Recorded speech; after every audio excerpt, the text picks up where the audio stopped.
Hi, thanks so much for joining us for another episode of Start the Week with Wisdom. I'm your host, Bridget Burns, CEO of the University Innovation Alliance. And I'm Doug Lederman, editor and co-founder of Inside Higher Ed. Thanks for being here.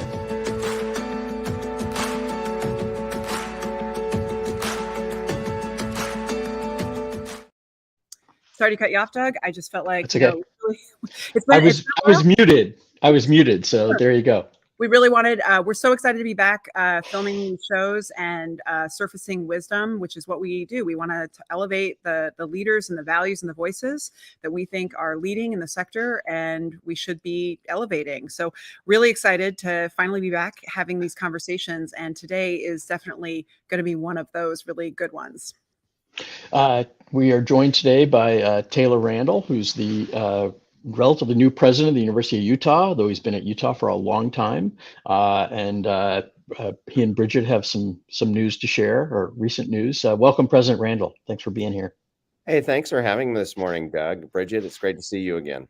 Yeah, you too. So for those of you who are at home who don't know, last week I was on the University of Utah campus meeting President Randall IRL for the first time. And we were finally being able to unveil the long awaited news that the University of Utah is the next campus to join the University Innovation Alliance, which is a small group of institutions who are operating as a multi-university laboratory for student success innovation, accelerating the implementation of proven innovations on their campus to increase the number and diversity of college graduates in the country. So just very excited. University of Utah at the U. I wore my red.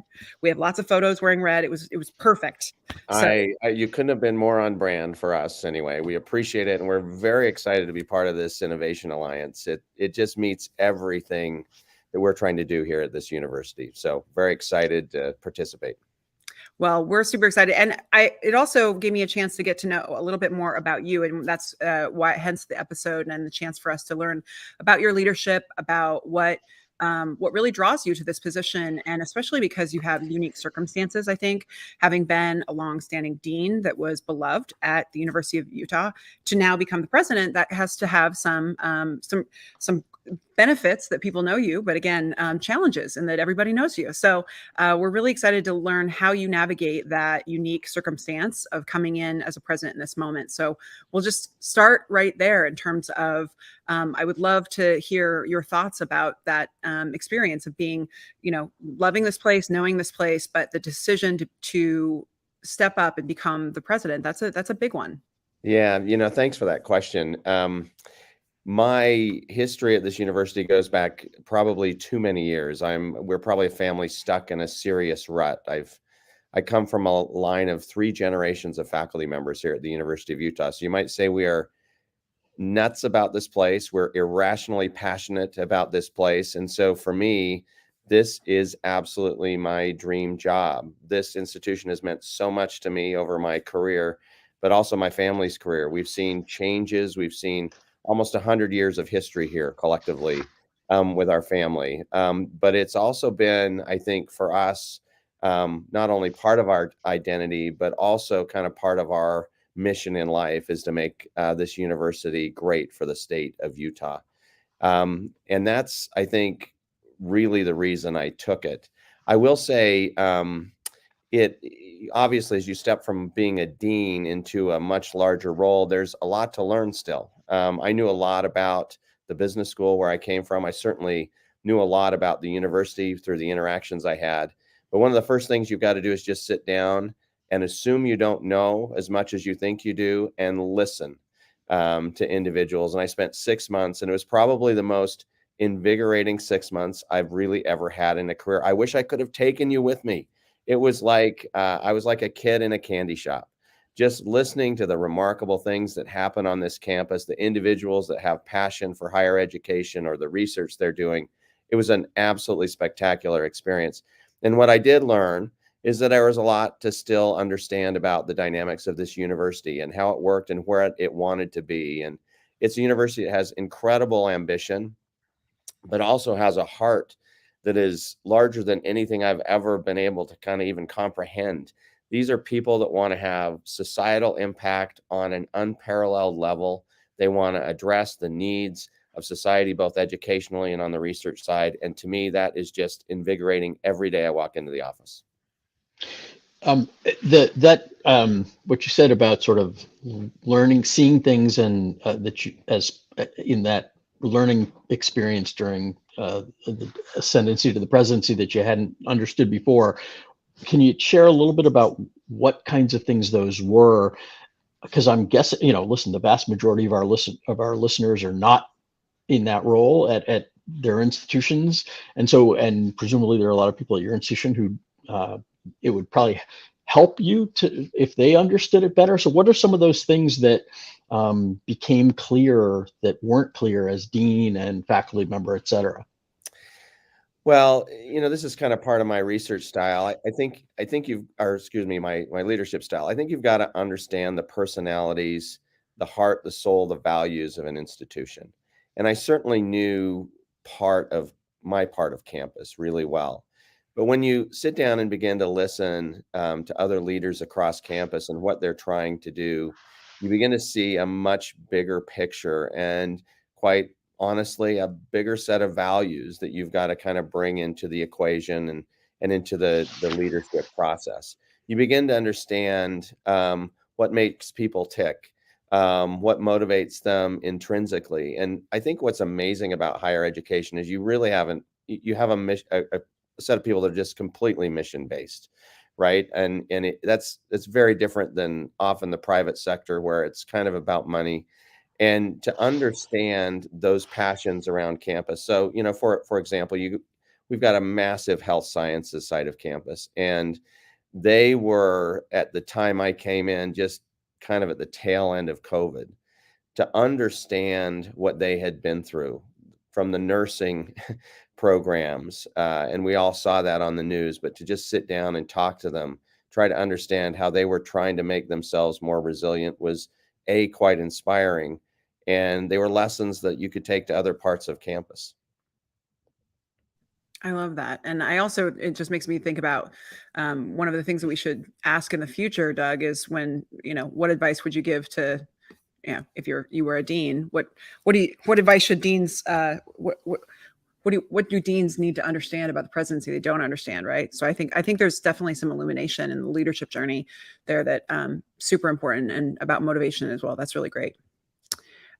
So I want to just tease out a little bit more in terms of if there's anything that's been particularly challenging about transitioning in this moment when, we're coming out of COVID, people are in person. It's been weird. There's also been this burnout epidemic, and higher ed's going through a variety of really, at times, existential conversations layered upon each other. And there's just a lot. Being a human in the United States right now is a lot. And I would say being ascending to a president in that moment in time as well. So I'm just wondering what for you was the most challenging about this moment to transition?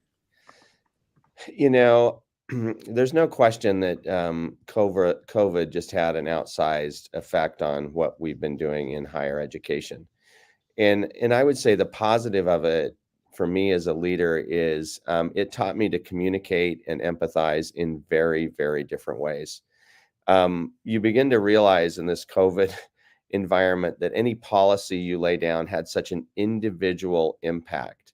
And I almost felt like anytime I said, here's where we're going to go and here's what we're going to do, I had to have an individual conversation with every person on campus to make sure that they were okay and that they were going to be able to make it through this.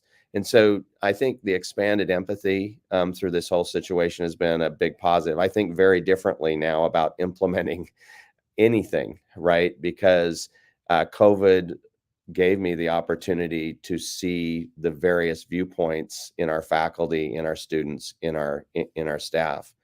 I mean, I think the second big learning for me is the role of a leader in painting an optimistic future. You can't be too optimistic, right? You have to say, look, here's where we are, here's the facts.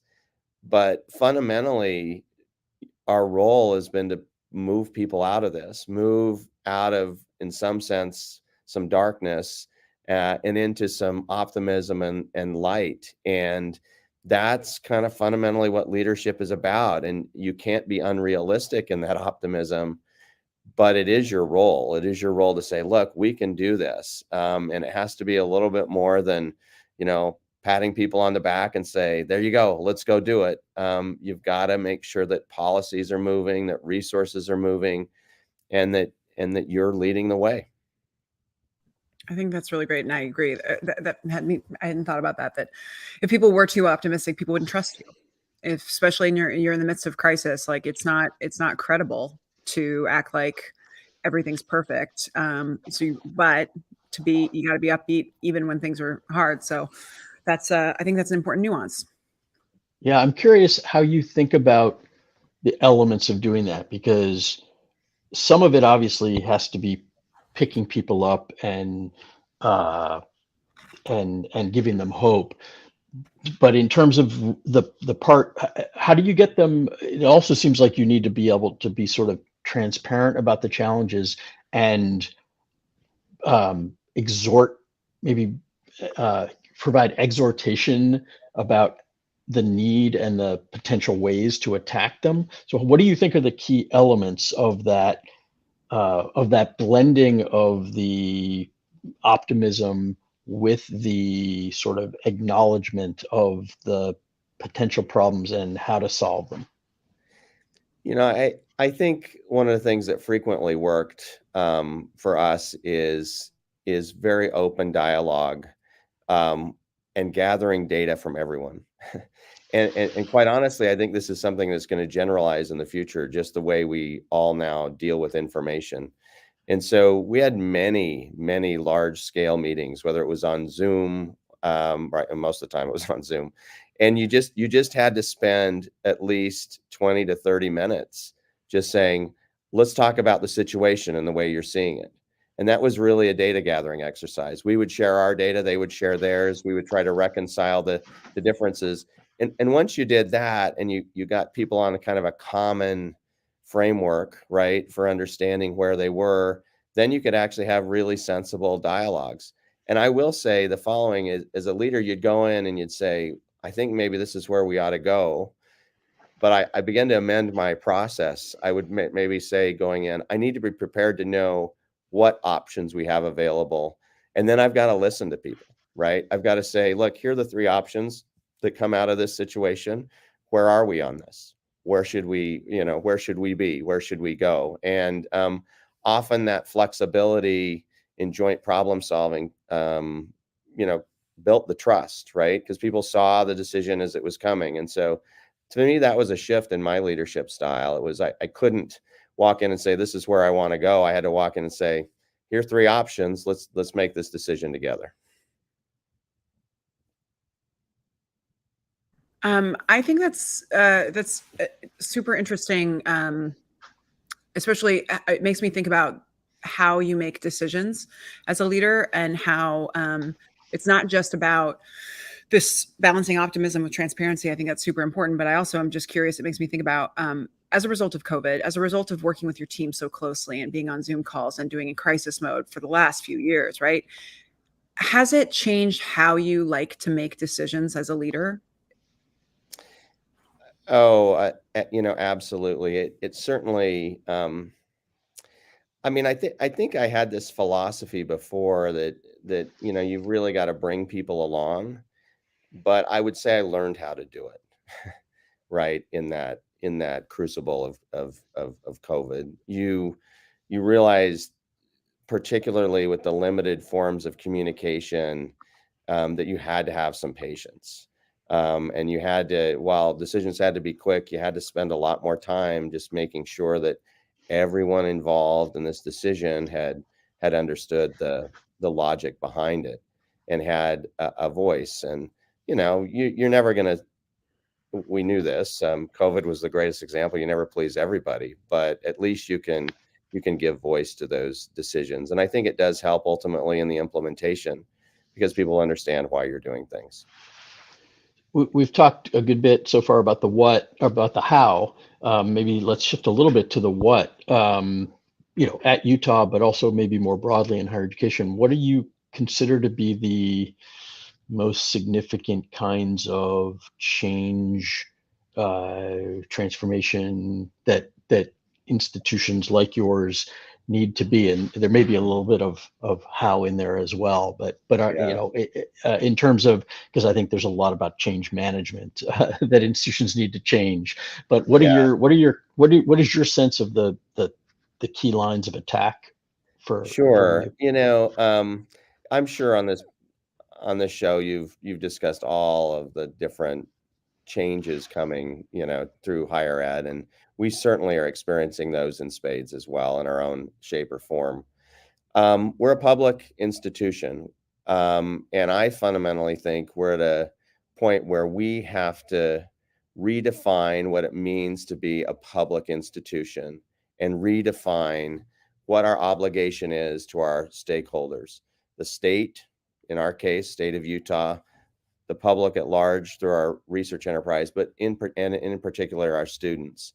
And so where we're focusing on is kind of top to bottom redefining a set of experiences for stakeholders and really trying to take their view in mind. So I like to say we're going to redefine the customer or the student experience at the University of Utah. We're going to start from admission standards and try to say what are different ways we should be welcoming people to our institution rather than shutting them out. How do we make sure that they get through our institution in time and they have great outcomes? And then, one of my kind of my pet passions is that I think higher institutions of higher education should actually create extreme passion and confidence in individuals. And I was fortunate enough here at the University of Utah that I had some faculty members that did that.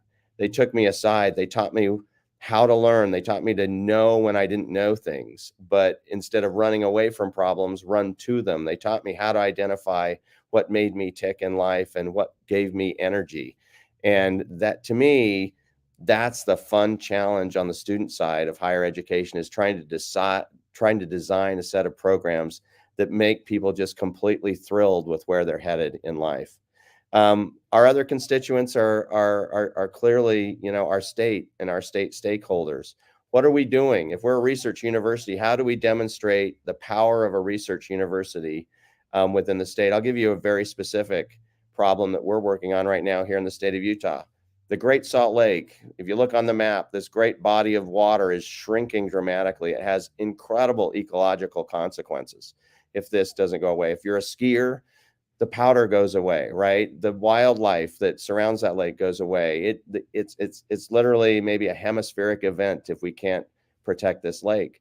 Well, one of the things we've done with the research universities in the state is, for the first time ever, we convened all the researchers and we said, what do policymakers need to know about the dynamics of the lake, right, to protect it and make it thrive in a serious way? And we have met multiple times now with the researchers. And for the first time ever, there's consensus around inflows and what levels the lake should be at to be at healthy levels. That's a very practical, way that a research university can affect a state in a positive way. And absolutely critical, especially at this moment in time. So that's super timely. Well, so I want to just go a little bit, just a slight shift. I mean, I completely agree with the idea of actually redefining what it means to be a university, and especially your mention about creating confidence in students, because they were stuck behind screens for 2 years. And the thing I've described to folks that's most necessary is institutions building a curriculum that gives them courage pills, because that's what our students need. They need experiences. And that's not like a natural thing. If you look at the lecture style, right? We have to evolve pedagogy to actually give students the confidence. And I think that you learn that from like courage building, like team-based activities, like the chance to try stuff, because otherwise they were captured behind a screen.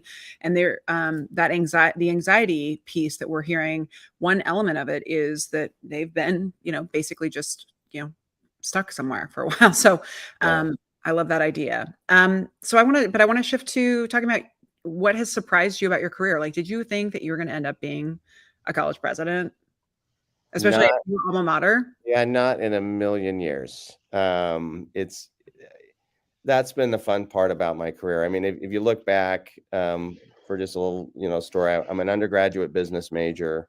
I take a job that I don't like.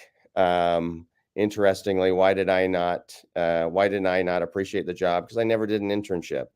The career services at the time of the university probably didn't deliver for me what they should have.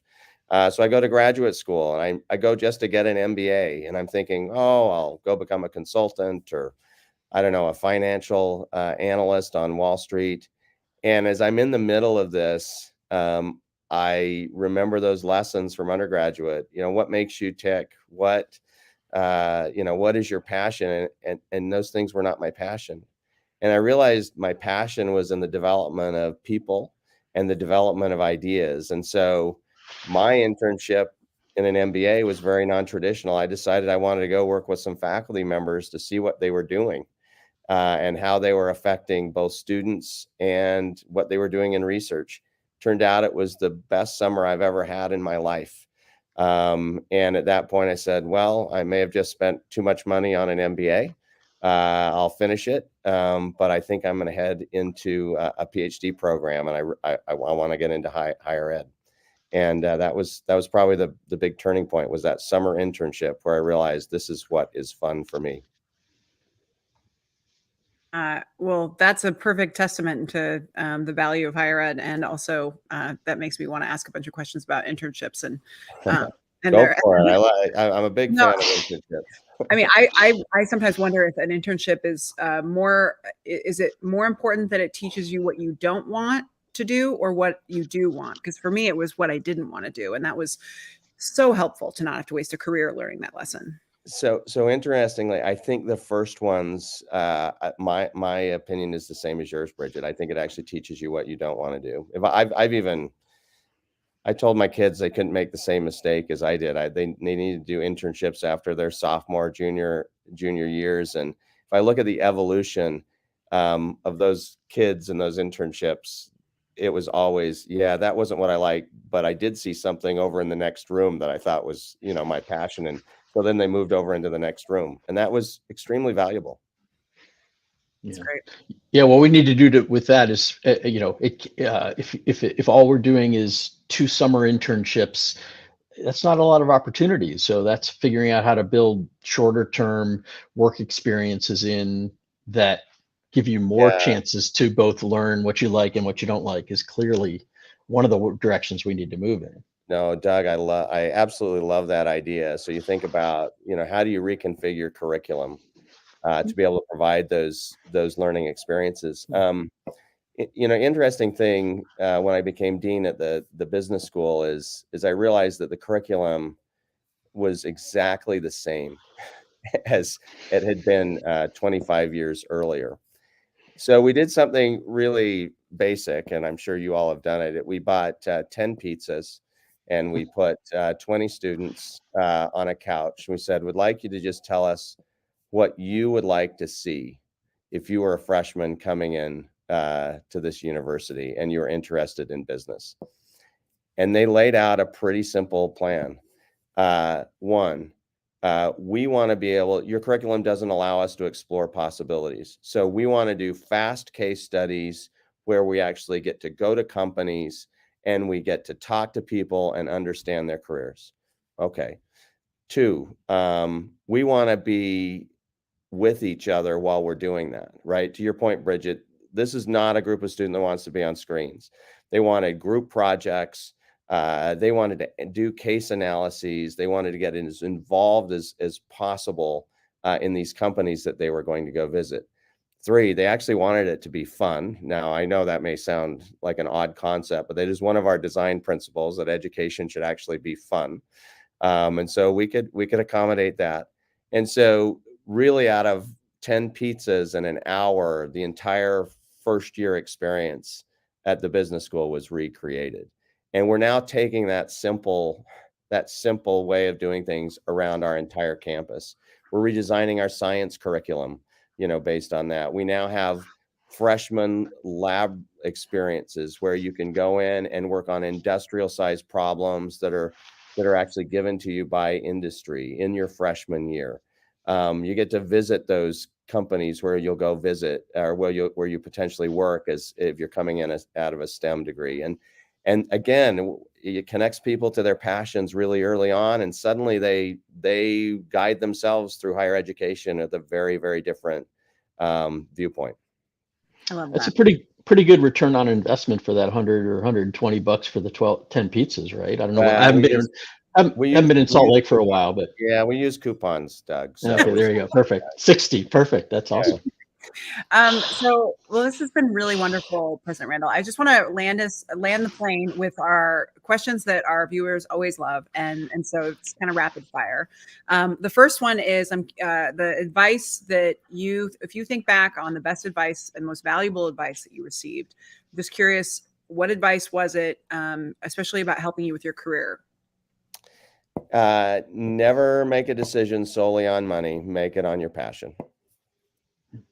And that was about deciding what to do? Yeah. Coming out of that MBA program. Okay. Love it. And then when you're talking to people who are, say, baby deans or assistant deans or whatever, and thinking about the moving up in leadership, what advice do you find yourself giving to others about leadership? I say just the following: you have to be optimistic about people if you want to be a leader. If you are optimistic, you will succeed. If you find yourself too much on the pessimistic side, may not be right for you. You may be leading yourself into some pain that you do not want. But if you love working with people and you're optimistic about what they can be, keep going. I love it. I do think, generosity in people's assumptions about what their motivations are. Love it. Lastly, is there a book that has helped you in terms of your leadership journey that you most frequently recommend to other people? There's not a single book. There's kind of a top, general genre, I would say.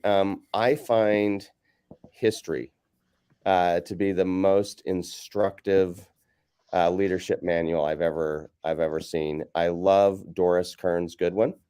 Anything that she has written. One of my favorites is No Ordinary Time. It is the history of the United States when Franklin and Eleanor Roosevelt occupied the White House, and it gives a remarkable perspective of just the internal workings of the United States during these world wars. And particularly, it gives you a lot of insight into what Eleanor was doing during those times and kind of the tension between the two. And I just love the way that they use the creative tension to solve big, hairy problems. I just lost you, Bridget. Are you muted? I was keeping myself a secret. And now I get to tell you that I was saying that I really appreciate you spending this time with us. I think that's very helpful for us in terms of the nuggets of wisdom to give folks in the rest of the week. So thank you, President Randall. Thank you, Doug, for being back on the show. And for our audience back at home, we will see you on Monday, actually, with Javier Reyes, who's the interim chancellor at the University of Illinois, Chicago. And we're very excited to have you there. But thank you again, President Randall, and we will see you all soon. Thanks, Bridget. Thanks, Doug.